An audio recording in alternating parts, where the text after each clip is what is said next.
بسم اللہ الرحمن الرحیم۔ زناکاری و فحاشی کے نتائج بد یا تباہکاریاں۔ اب تک ہم نے زناکاری کے بارے میں اسلام اور دیگر ادیان و قبائل کی تعلیمات زناکاری پر سزاؤں کا تفصیلی تذکرہ کیا ہے، اور اب چاہتے ہیں کہ قدر اختصار کے ساتھ زناکاری کے برے اثرات و نتائج بد اور اس کی تباہکاریوں کی طرف توجہ دلائی جائے، تاکہ شاید کہ اتر جائے دل میں تیرے میری بات۔ نمبر 1، اخلاقی و معاشرتی تباہی۔ زناکاری ایک ایسا گھناؤنا جرم ہے جس کے برے اثرات صرف زناکار تک ہی نہیں رہتے، بلکہ یہ جرم پورے معاشرے کو اپنی لپیٹ میں لے کر اسے تباہی و بربادی کی طرف لے نکلتا ہے۔ آپ اسی سے اندازہ کر سکتے ہیں کہ جس شوہر کو اپنی بیوی یا جس بیوی کو اپنے شوہر کی بدکاری کا پتہ چل جائے، ان کے دلوں میں ایک دوسرے کے لیے کیا جگہ رہ جائے گی، نفرت در آئے گی اور مقدس رشتہ ازواج خطرے میں پڑ جائے گا، بلکہ ایسے میں اکثر علیحدگیاں اور طلاقیں ہو جاتی ہیں۔ دو گھروں میں پھر دو خاندانوں یا قبیلوں میں دشمنی شروع ہو گئی۔ اس فعل نے گویا معاشرے کی دو اکائیوں کو باہم لڑا دیا، فتنہ و فساد برپا کر دیا۔ ان دونوں کے بچوں کا مستقبل کیا ہوگا؟ معاشرے میں بے شمار مثالیں اس کا جواب دے رہی ہیں۔ جیسے جیسے اس جرم کا ارتکاب کرنے والے بڑھیں گے، ویسے ویسے اس طرح کی مثالیں بڑھیں گی، اور آج ہمارے معاشرے میں ان برائیوں کے اثرات واضح طور پر نظر آ رہے ہیں، اور اس معاشرتی فساد و بگاڑ کے ساتھ ہی افراد معاشرہ سے اخلاقی اقدار کا نافید ہونا بھی اس جرم کا لازمی نتیجہ ہے، اور جہاں یہ سب کچھ ہوگا وہاں کی تباہی و بربادی اور کیا ہوگی۔ نمبر 2، نفسیاتی شکست و رخت۔ زناکاری و فحاشی کے برے اثرات جس طرح اخلاقی و معاشرتی میدانوں میں رو پذیر ہوتے ہیں،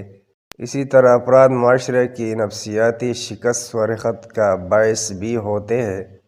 خاندان اکائی ہے معاشرے کی، اور افراد خاندان کے مابین جب پیار و محبت کی جگہ نفرت، اعتماد کی جگہ شک و شبہ، خلوص کی جگہ خود غرضی آ جائے تو پھر وہ تعلق بالکل بے جان سا ہو جاتا ہے جو خاندان کی اصل جان ہوتا ہے، اور جب وہ تعلق و رابطہ نہ رہے تو پھر ان لوگوں پر نفسیاتی امراض کی یلغار ہو جاتی ہے۔ حتیٰ کہ مغربی ممالک میں ایک تحقیق میں یہ بات ثابت کی گئی ہے کہ بکثرت والدین اپنے بچوں کے ساتھ وحشیانہ سلوک کرنے کے درپے ہو گئے ہیں، اور یہ ایک ایسا مرض ہے جو ادنیٰ اور درمیانے طبقے کے لوگوں میں نہیں، بلکہ اس کا شکار صرف خوشحال و مالدار خاندان ہیں۔ اور مجلہ حضارت الاسلام میں واضح کیا گیا ہے کہ اس نفسیاتی مرض کا سب سے اہم سبب وہ شک ہے جو میاں کو بیوی کے اور بیوی کو میاں کے کردار پر ہوتا ہے، اور اس بے اعتمادی کے نتیجے میں وہ اپنی اولاد کے بارے میں بھی شک میں مبتلا ہو جاتے ہیں۔ خصوصاً باپ سمجھتا ہے کہ معلوم نہیں یہ بچہ دراصل میرا ہے بھی یا نہیں۔ ان شک کے نتیجہ میں وہ ایسی نفسیاتی کشمکش میں مبتلا ہو کر بچوں کے ساتھ وحشیانہ سلوک پر اتر آتا ہے۔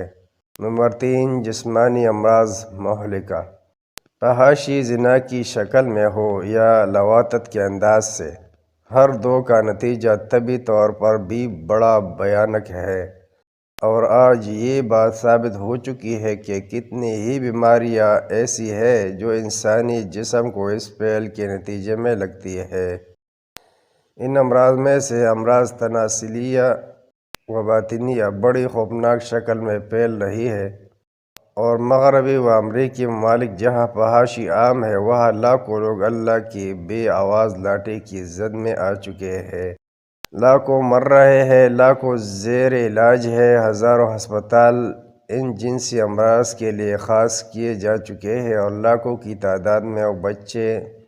دنیا میں آتے ہی لقمہ اجل بن جاتے ہیں جو موروثی طور پر ان جنسی امراض میں مبتلا ہے۔ وہ غنچے اپنے ماں باپ کی جنسی بے راہ روی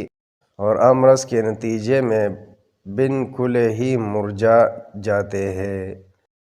جنسی بے راہ روی کے نتیجے میں جو بیماریاں لاحق ہوتی ہیں، ان میں سے بعض تو تناسلی امراض ہے جن کا تعلق اس مریض کی نسل سے ہوتا ہے کہ وہ لائق نہیں رہتا کہ اس سے بچے کی ولادت ہو، تو گویا اس کی نسل وہی منقطع ہو گئی اور وہ لاولد ہی اس دنیا سے اٹھ گیا۔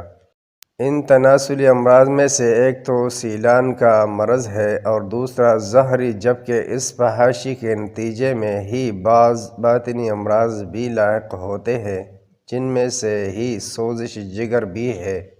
اور جلدی امراض میں سے خارش اور وائرس کی بیماریاں بھی انہی بدپیلیوں کا نتیجہ ہوتی ہے۔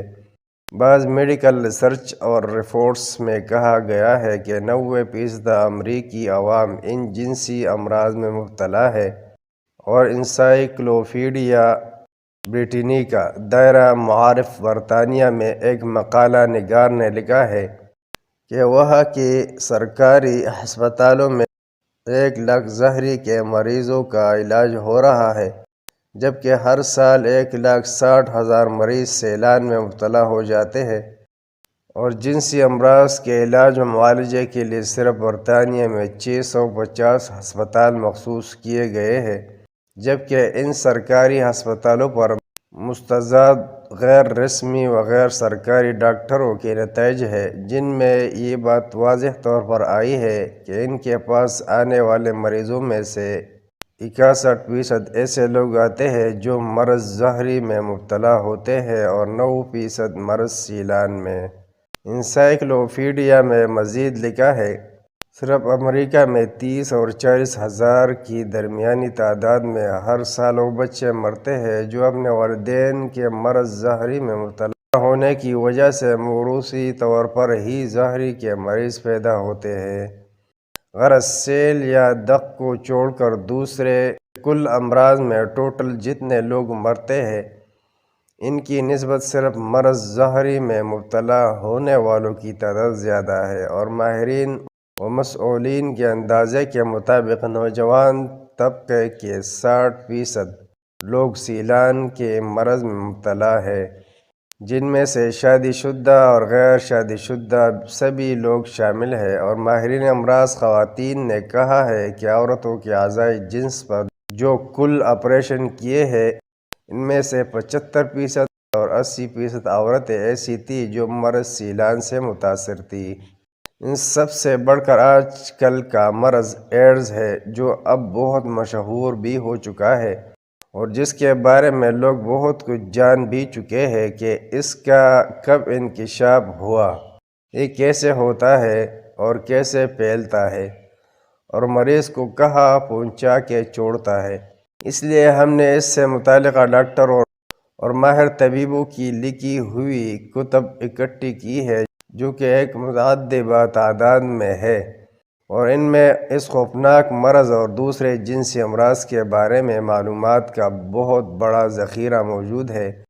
وہ تفصیل تو ذکر نہیں کرتے، البتہ ان کے بارے میں ایک خلاصہ آپ کے سامنے رکھ دیتے ہیں تاکہ من لا یدرک کلہ لا یترک جلہ کا مصداق ہو جائے کہ سب کچھ نہیں تو کچھ نہ کچھ ہی صحیح۔ سیلان زناکاری و لواطت اور جنسی بے راہ روی کے نتیجے میں رونما ہونے والے امراض میں سے ایک سیلان ہے، جسے عربی میں تتقیبہ بھی کہتے ہیں اور انگلش میں گونورہیا یا گونوکوکس کے نام سے پہچانی جاتی ہے۔ اس کی تاریخ یہ تیسری دنیا کی سب سے زیادہ ظاہر ہونے والی بیماری ہے۔ اس بیماری کا 1979 میں ڈاکٹر انائسر نے انکشاف کیا تھا، اور صحت کی عالمی تنظیم کی